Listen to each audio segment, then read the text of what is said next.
Fyre Festival was the most iconic festival that never happened. Let them know, Rule. That was hip-hop legend Ja Rule and WeTV's Growing Up Hip Hop in New York. And of course, the multi-platinum rapper is joining me today to talk not only the show, but music. Ja, welcome to ET Live. What's up, man? How you doing, man? I'm doing great. Reality TV. Yeah. That's where we're at these days. Reality TV. Well, you know, I really enjoy doing this show because, you know, I get to do it with my children and you know, it's really, this show is special because it's more about the kids. It's about legacy, you know, hip-hop legacy, you know, and I think that's important to showcase the second generation, the next coming, you know, of what we've, you know, created and brought forth, so. Love that. So you did this show because you want to be with the kids. Yeah. We're seeing the softer I'm side. an EP too on the show, so yeah. There's that. There's that. I get the check, but Ja, we're seeing the softer side of you, if you will, in this show with your two kids.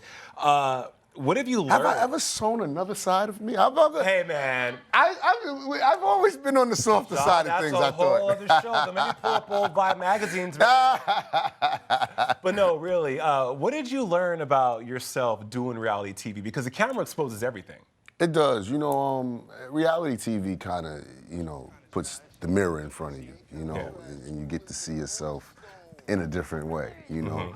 But, you know, for me and the fam, we're pretty much a drama-free crew, so it portrays that on the show. I don't think we get into too much on the show, but you know, that's just what it is. You don't. You're such a doting dad. What did you learn about your kids doing this show? Did they surprise you? I mean, you know, my kids are my kids. You know, I don't think there's anything that really surprises me because we have a great relationship. You know, we speak a lot. We tell each other, you know, everything. They come to me and Mom and they talk to us about things probably that they shouldn't. They talk a little too much to us, a little too open, but that's how we prefer it. You know? Yeah, it's that transparency. So you have hits on hits on hits. Come on, albums, #1 albums, multi-platinum artists. When you play your music for Brittany and Jeffrey, what do they say? Like, Dad, like, what are the cuts that stand out that they're like, oh, that's a banger? Like, nah, we're good. Well, I don't know. For Britt, you know, I made a record specifically for her, Daddy's Little Baby. So, you know, that's all. She always has that. But, you know, my sons, you know, they listen to Dad a little bit. Not really. They into their stuff, you know, and that's cool, too. That's cool. Yeah. Ja, you know, you have been a mainstay in hip-hop music. Like I said, you've had multi-platinum albums. You've gone #1 twice, collaborated with some of the biggest in the industry. Legacy, you mentioned Legacy. Let's talk Fyre Festival. Yeah. Was a moment. Yeah.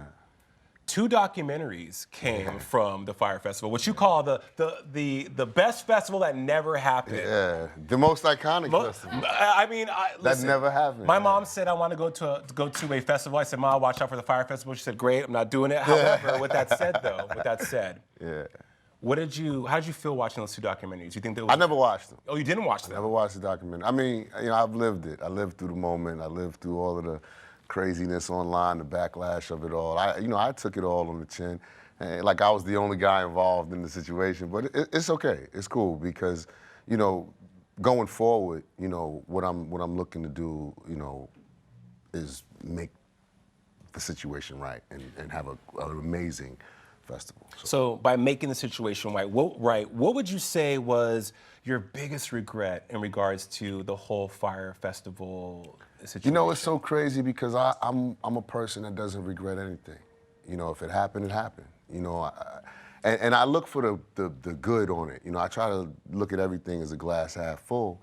And, you know, there was a lot of bad that came with the Fyre Festival, obviously, but there was some good things there too, and a lot of lessons was learned. So, you know, I'm taking all of that into consideration going into my next, you know, venture. Yeah, you know, making a positive out of something that. And Master P said something real cool. I just at the Revolt, seminar out in LA, and he said, "L is not a loss; it's a lesson." And I say that a lot too because it is. You know, when something bad happens and you know, it's at that magnitude, you learn a lot from that. You do. You know what I mean? Yeah, absolutely. And going forward, you know, it's not like you're dead and you stop doing business. You're still going to do business. Life goes on. And your life goes on. You're getting into new ventures, but you've learned so much from that failure that, you know, you go forward and it makes your moves 100 times stronger. Sure. Billy McFarland, as we know, was serving a 6-year prison sentence. He was one of the co-founders, along with yourself, of Fyre Festival. Have you talked to him lately? Have you seen him? No contact? No contact. Have you heard about this new memoir he's writing?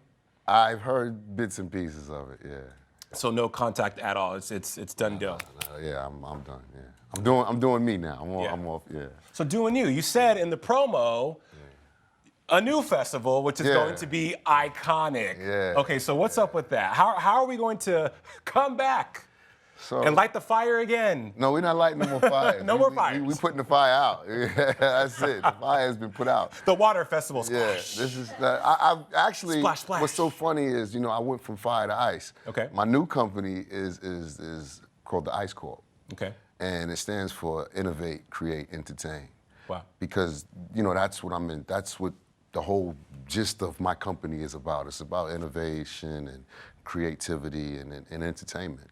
So Icon is just that. Icon is a platform for talent to take their brands to the next level. You can be booked there. You can put your music up there. You can do a lot of things on Icon. You do a lot of things. Were you afraid of any kind of legal backlash when it came to the original Fyre Festival? How did that impact? Oh, I got sued a lot. I got sued by, I went through a lot of lawsuits, $100 million lawsuits, all kind of stuff. So but I do what I got to do. I'm fighting that behind closed doors, and I've been acquitted of the lawsuits. It's out. Yeah, it's been thrown out. So, I'm just now I'm working towards the future and doing great things like growing up hip hop with my kids and my new company Icon and my sports team that I own now, the WFLA. Hold on, sports team WFLA. What's up? So the WFLA is a female football league, and it's really dope. It's all about women's empowerment, and for the first time ever, female athletes are going to get paid. Female athletes are going to get paid to play football. They have other leagues, but from my knowledge, that those other leagues don't, compensate the women. So this is the first league that's actually, taking the model of what the NFL is and kind of mirroring that, but in our own way and doing what they're doing in our own way for the ladies. And, it's going to be a great thing. That's super progressive. And so what cities is that here in Los Angeles, New York? So my team that I own is the New York Stars. So Boom. yeah, you guys in LA, you have the LA Fames. So there's a lot of different teams, there's 32 teams in all, and it's really, really a dope league. And the women are amazing athletes, man. I can't wait for you guys to actually see them play. Love that. Let's talk about music. You said moving on to the future, you're doing a lot. New album 12. Yeah. Dropping December 12th. December 12th. Is there a significance of the number 12? It is. The significance, I have a whole crazy story behind 12.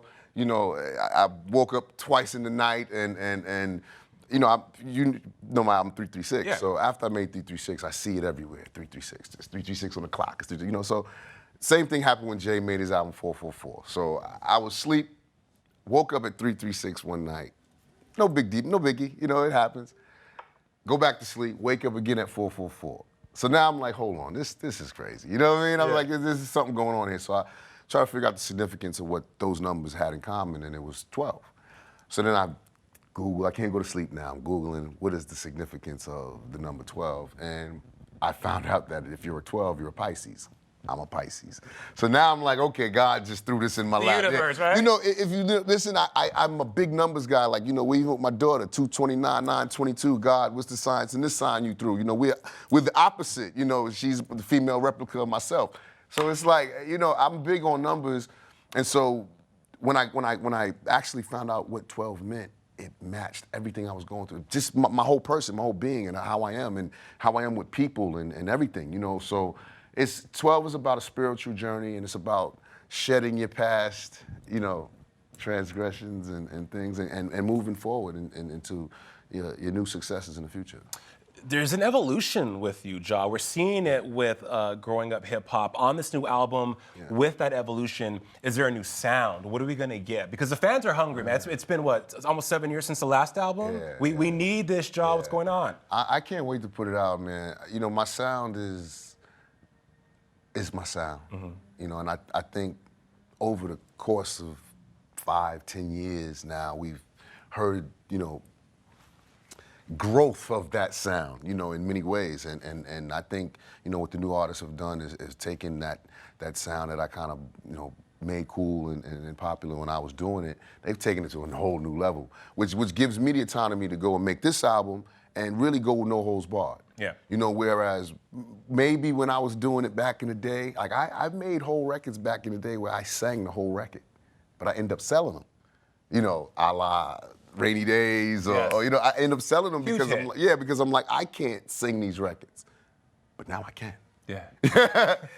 Now it's the norm for a rapper to sing a song, and wait, it's hold not, on. Are we getting an R&B album from not Ja an Rule? R&B album? This is definitely a hip hop, rap, pop, rock album. It's a sound like none other, and I'm just experimenting with different sounds, and I'm having a lot of fun making it. Can't wait. Murder Inc. Murder, I mean, the family, Ashanti, Vita, Irv Gotti. Big shout out to the whole family. The whole fam.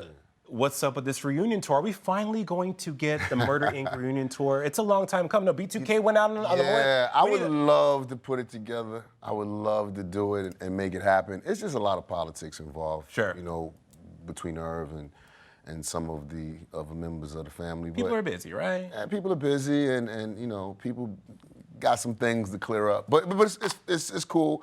If it happens, I would love for it to happen. I would love to do it for the fans and bring that whole nostalgia back and you know, going into what we got going new. I would love to do it, but if it happens, great. If it doesn't, you know. Yeah, so be it. Yeah. So yes, I can't let you sit in front of me without bringing up one of the dopest bops ever from you and Jennifer Lopez. I'm Real, Murder Remix. Yeah. 2001, huge year. She's doing the Super Bowl. A little secret, she's doing the Super Bowl, Ja. I heard that. Have you talked to Jen? Have you reached out to congratulate her?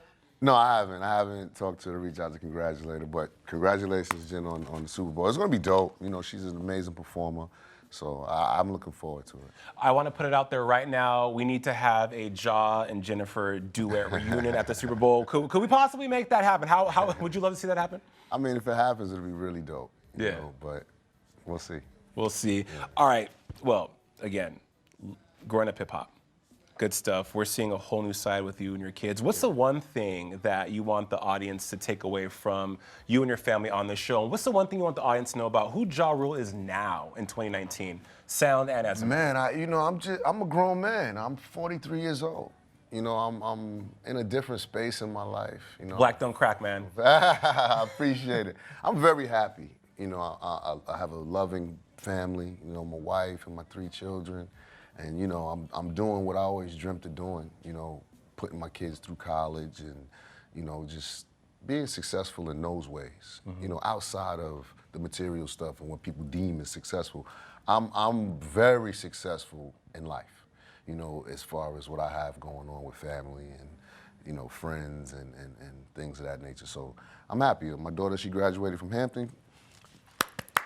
She's in the studio, you know, Brittany in the studio. HBCU, Hampton graduated, and my son, he's down at Full Sail right now, you know, and then my youngest son, Jordan, he's about to graduate high school in another year, so it's good stuff going on. All right, recap. We have Iconic Festival. Yeah. Your new company, Iconic. Yeah. We have Icon. Icon, new album, 12 out December 12th. Yeah. And Growing Up Hip Hop. Yeah.